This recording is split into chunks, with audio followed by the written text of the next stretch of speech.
নমস্কার, আমি মঞ্জু ভট্টাচার্য। আমার গল্প পাঠ আসরে আপনাকে স্বাগত জানাচ্ছি।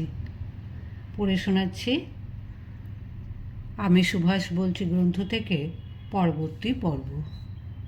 সুভাষের পরে রাসবিহারী। 16ই মার্চ রাসবিহারী আবেদন জানালেন টোকিও রেডিও থেকে। ক্রিপস যতই ভাঁতা দিতে চেষ্টা করুক না কেন, ওদের পুরনো চালে আর আমরা ভুলব না। কি পেয়েছিল ভারত প্রথম বিশ্বযুদ্ধে অকুণ্ঠ সহযোগিতার বিনিময়? একমাত্র জালিয়ানওয়ালাবাগের সেই নিষ্ঠুর হত্যাকাণ্ড ছাড়া আর কিছু পেয়েছিল কি? আজ সে কথা ভুলে গেলে চলবে কেন? এখানেই থামলেন না রাসবিহারী। একই দিনে আবার তিনি আবেদন জানালেন মুসলিম লীগ প্রধান জিন্নার উদ্দেশ্যে। অতীতের সমস্ত বিভেদ ভুলে গিয়ে আবার আপনি আগেকার মতো সত্যিকারের জাতীয় নেতারূপে অবতীর্ণ হন জিন্না সাহেব। এ সুযোগ একবার হারালে আর কোনো দিনই যে ফিরে পাওয়া যাবে না। ভারতবর্ষের রাজনীতি সম্বন্ধে সুভাষ যতটা ওয়াকিবহাল, রাসবিহারী ঠিক ততটা নন। কারণ দীর্ঘ 27 বছর তিনি দেশ ছাড়া। তাই গভীর প্রত্যাশা নিয়ে একের পর এক তিনি আবেদন জানাতে লাগলেন বিভিন্ন নেতৃবৃন্দের কাছে। 18ই মার্চ আবেদন জানালেন জওহরলালের উদ্দেশ্যে। ঐতিহাসিক প্রয়োজনেই আজ ব্রিটিশ সাম্রাজ্যের ধ্বংস হওয়া দরকার। এশিয়ার জাতিপুঞ্জের মধ্যে স্বাধীন ভারতের পুনরুত্থান সব দিক থেকেই কাম্য। 21শে মার্চ বীর সাভারকারের উদ্দেশ্যে। ব্রিটিশ আজ হয়তো সব রকম প্রলোভনই দেখাবে, এমনকি স্বাধীনতার প্রতিশ্রুতিও দিতে পারে, কিন্তু তাদের সেই ফাঁদে পা দেওয়াটা মোটেই ঠিক হবে না যদি তার মধ্যে প্রত্যক্ষভাবে যুদ্ধ জড়িয়ে পড়ার আশঙ্কা থাকে। সাভারকারের পরে কংগ্রেস সভাপতি মৌলানা আজাদের উদ্দেশ্যে। সাম্রাজ্যবাদী যুদ্ধে যোগ না দেওয়ার যে নীতি কংগ্রেস গ্রহণ করেছিল তাতে অবিচলিত থাকুন, জয় আমাদের সুনিশ্চিত। এবার চক্রবর্তী রাজগোপাল আচার্যার উদ্দেশ্যে। কোনো বিশেষ রাজনৈতিক মতবাদ বা উদ্ভট কল্পনা দ্বারা দৃষ্টিশক্তিকে আচ্ছন্ন করে লাভ নেই। কোনো রকম আন্তর্জাতিক জটিলতায় জড়িত না হয়ে স্বাধীনতা অর্জনই একমাত্র লক্ষ্য হওয়া উচিত। রাজগোপাল আচার্যার পরে সর্দার বল্লভভাই প্যাটেলকে। চূড়ান্ত সময় উপস্থিত। স্পষ্ট ভাষায় আমাদের ঘোষণা করা উচিত যে আমরা শর্তহীন স্বাধীনতা চাই। সব শেষে সীমান্ত গান্ধী আব্দুল গফুর খান সাহেবের উদ্দেশ্যে। দুঃসাহসী পাঠানদের নিয়ে এগিয়ে আসুন, সুযোগের সদ্ব্যবহার করুন। স্বাধীনতার দ্বার প্রান্তে এবার আমরা পৌঁছে যাবই। সেই সঙ্গে যা প্রধানমন্ত্রী তোজোর আবার একটি ঘোষণা শোনা গেল নতুন করে। ভারতের ব্রিটিশ প্রভুত্ব শেষ হয়ে যাবার মুখে। এই সন্ধিক্ষণে আমি আবারও বলছি যে জাপান আশা করে শুধু ভারতীয় নেতৃবৃন্দই নয়, 40 কোটি অধিবাসীও যেন ব্রিটিশের মিষ্টি কথায় ভুলে এমন পথে না যান যার পরিণাম হবে মারাত্মক।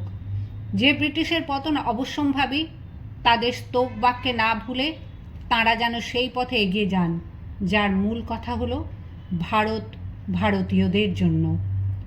সহসা একটা মারাত্মক খবর ভেসে এলো সুদূর লন্ডন থেকে। সুভাষ বেঁচে নেই। রয়টারের এক সংবাদদাতা জানিয়েছেন তিনি নাকি টোকিও যাওয়ার পথে নিহত হয়েছেন আকস্মিক এক বিমান দুর্ঘটনার ফলে। খবর শুনে একটা বিস্মিত আঘাতে স্তব্ধ হয়ে গেল গোটা ভারতবর্ষ। আপোষহীন সংগ্রামী সুভাষ যে এমন আকস্মিকভাবে প্রাণ হারাবেন তা কে জানত? এই যে বিশ্বাস করাও শক্ত। তার পাঠালেন গান্ধীজি, তার পাঠালেন আরও অনেকেই। সুভাষ বেঁচে নেই, এ জীবনে আর কোনোদিনই তার সাড়া পাওয়া যাবে না। এ দুঃখ যে কোনোদিনই যাবার নয়। আমি সুভাষ বলছি। কে কে? চমকে উঠল গোটা ভারতবর্ষ। কে কথা বলছে? কার কণ্ঠ ভেসে আসছে অদৃশ্য লোক থেকে? আমি সুভাষ বলছি। ব্রিটিশ সংবাদ প্রচারকেরা সারা পৃথিবীতে প্রচার করেছে যে টোকিও যাওয়ার পথে এক বিমান দুর্ঘটনায় আমি মারা গিয়েছি। আমি মারা গেলেই যে তারা খুশি হয় তা আমার অজানা নয়, কিন্তু তাদের দুর্ভাগ্য যে আমি আজও বেঁচে আছি। সম্প্রতি স্যার স্ট্যাফোর্ড ক্রিপস লন্ডন থেকে যে বেতার বক্তৃতা দিয়েছেন তা আমি বিশেষভাবে চিন্তা করে দেখেছি। তিনি যে ব্রিটিশ সাম্রাজ্যবাদের সেই চিরাচরিত ভেদনীতিকে কাজে লাগাবার জন্য ভারত যাত্রা করেছেন একথা দিবালোকের মতোই স্পষ্ট ও প্রত্যক্ষ। আমি তাকে স্মরণ করিয়ে দিতে চাই যে খ্রিস্টীয় যুগের কয়েক শতাব্দী আগে এমনকি ইংল্যান্ডের একত্রিত হবার 1000 বছরেরও বেশি আগে মহারাজ অশোকের রাজত্বে ভারতবর্ষ একত্রিত হয়েছিল। বহু জাতির সৃষ্টি হয়েছে ব্রিটিশের ভেদ নীতির ফলেই। তাই একদিকে তিনি যখন একদল রাজনীতিকের সঙ্গে আলাপ আলোচনা করার সদিচ্ছা প্রকাশ করেছেন, তখনও স্বাধীনতা সংগ্রামের সত্যিকারের নির্ভীক ও দুর্দম যোদ্ধাদের বন্দি করে রাখা হয়েছে কারা প্রাচীরের অন্তরালে। আমি বিশ্বাস করি যে একদিন এই স্বাধীনতা সংগ্রামের যোদ্ধাদের অকৃত্রিম আত্মশক্তি ও ওই কারাগারের শক্ত প্রাচীরগুলিকে ভেঙে চৌচির করে দেবে, ভারতের জনসাধারণকে উদ্বুদ্ধ করবে, তাদের জানাবে যে এ অপমান শুধু তাদের অপমান নয়, এ অপমান সমস্ত দেশের, সমস্ত ভারতের। স্যার স্ট্যাফোর্ড যদি মনে করে থাকেন যে বরাবরের মতো এবারও ভারতবাসীকে ভাঁওতা দিয়ে কার্যোদ্ধার করা যাবে, তাহলে আমি বলবো যে তিনি নির্বোধের স্বর্গে বাস করছেন। প্রথম বিশ্বযুদ্ধে ভারতেই সাহায্যে ইংল্যান্ড যুদ্ধে জয়লাভ করে সক্ষম হয়েছিল। বিনিময় কি পেয়েছিল সেদিন ভারত? পেয়েছিল অশেষ নির্যাতন আর অগণিত নরহত্যা। সেদিনের কথা আমরা কোনোদিনই ভুলিনি। দুরাগত কণ্ঠ নীরব হলো। প্রমাণিত হলো যে সুভাষ বেঁচেই আছেন। তাহলে কেন ব্রিটিশেরা এই মিথ্যে প্রচার? কী এর উদ্দেশ্য? উদ্দেশ্য সুভাষের সঠিক অবস্থিতি সম্বন্ধে নিশ্চিত হওয়া, আর এই সুযোগে সুভাষ সম্বন্ধে ভারতবাসীর সত্যিকারের মনোভাব যাচাই করে দেখা। দেখে খুশি হয়েছিল কি? তোমার কি মনে হয় মল্লিকা? সুভাষের বক্তব্য কিন্তু এখানেই শেষ হলো না। আবার একসময় তার দুরাগত কণ্ঠ ভেসে এলো ইথার তরঙ্গে। তবে এবার আর ভারতবাসীকে লক্ষ্য করে না, ক্রিপসের উদ্দেশ্যে। আমি সুভাষ বলছি, আপনাকে আমি খোলাখুলিভাবে গুটি কয়েক প্রশ্ন করতে চাই। স্যার ক্রিপস, আপনি যখন শ্রমিক দলের হয়ে সংগ্রাম করতেন, তখন অনেকের মতো আমিও আপনাকে শ্রদ্ধা করতাম, কারণ বরাবরই আপনি ছিলেন সাম্রাজ্যবাদ বিরোধী। এমন কথাও আপনি বলেছিলেন যে ইংল্যান্ডের রাজার সিংহাসন ত্যাগ করা উচিত, কারণ এই সিংহাসনই হলো সাম্রাজ্যবাদের আসল ভিত্তি। কিন্তু আজ গোটা ইংল্যান্ডে চার্চিলের মতো এমন ভারত বিদ্বেষী লোক আর দ্বিতীয়টি নেই। এ কথা যে কত বড় সত্য তা আপনার চাইতে বেশি বোধ করি কেউ জানে না। কিন্তু কই, তা সত্ত্বেও তার অধীনে মন্ত্রিত্ব গ্রহণ করতে আপনার তো একটুকুও আপত্তি দেখা গেল না। আপনি শ্রমিক দলের নেতা, কিন্তু মুখে ভালো ভালো কথা বলা ছাড়া রক্ষণশীল দলের সাম্রাজ্যবাদী মনোভাবের সঙ্গে আপনাদের তফাৎ কোথায় বলতে পারেন? কি হয়েছিল 1924 সালে? কি হয়েছিল 1929 থেকে 1931, এই 3 বছরে? আপনারাই তো সেদিন অধিষ্ঠিত ছিলেন শাসন ক্ষমতায়। তা সত্ত্বেও বেশিরভাগ সময় তখন আমাদের কেটেছিল লৌহ কারার অন্তরালে, তাও সাধারণভাবে নয়, বিনা বিচারে। মোট 1 লক্ষ লোককে সেদিন আপনারা ঠাঁই দিয়েছিলেন কারাগারে। তাছাড়া কথায় কথায় বেপরোয়া লাঠিচার্জ, পেশোয়ারে নির্বিরোধী জনতার উপর অমানসিক গুলিবর্ষণ, বাংলাদেশের গ্রামকে গ্রাম পুড়িয়ে ছাড়খাড় করা, নারী নির্যাতন, এসব তো আছেই। তাহলে তফাৎটা কোথায়? এ কথা কি আপনি জানেন না যে ভারতবর্ষে ব্রিটিশ শাসনের ইতিহাস হলো প্রতিশ্রুতি ভাঙা এবং প্রতিশ্রুতি পূরণ না করার ইতিহাস? এ কথা কি আপনি জানেন না যে আমাদের জাতীয় কংগ্রেস একমাত্র দাবি হলো পূর্ণ স্বাধীনতা? তা সত্ত্বেও আপনার মতো খ্যাতিমান লোকের অন্য কোনো বিকল্প প্রস্তাব নিয়ে ওখানে যাবার মধ্যে সার্থকতা কোথায়?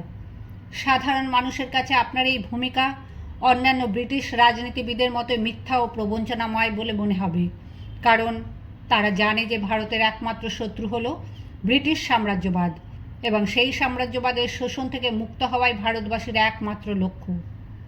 22শে মার্চ তারিখে ক্রিপস এসে পা দিলেন ভারতের মাটিতে। অবশ্য 2 বছর আগেও তিনি একবার এসেছিলেন, তবে সেবার এসেছিলেন বেসরকারি দূত হিসেবে, এবার মন্ত্রিসভার সদস্য রূপে। তাছাড়া এই ক্রিপস সে ক্রিপস নয়। ইংল্যান্ডে তিনি এখন সবচাইতে জনপ্রিয় ব্যক্তি, কারণ রাশিয়া, মস্কোর ব্রিটিশ রাষ্ট্রদূত রূপে তিনিই যে সেদিন নানাভাবে প্ররোচনা দিয়ে শেষ পর্যন্ত কার্য উদ্ধার করতে সক্ষম হয়েছিলেন, সে কথা কোনো রকমেই অস্বীকার করার উপায় নেই। নীতিগত দিক থেকে হাজার অমিল থাকা সত্ত্বেও দেশের চরম দুর্দিনে রাশিয়ার মতো শক্তিশালী রাষ্ট্রকে মিত্ররূপে পাওয়া কি কম কৃতিত্বের কথা? এবারও যে বেছে বেছে তাকেই ভারতে পাঠানো হয়েছে, তার কারণও সেই একই। ক্রিপস অভিজ্ঞ লোক।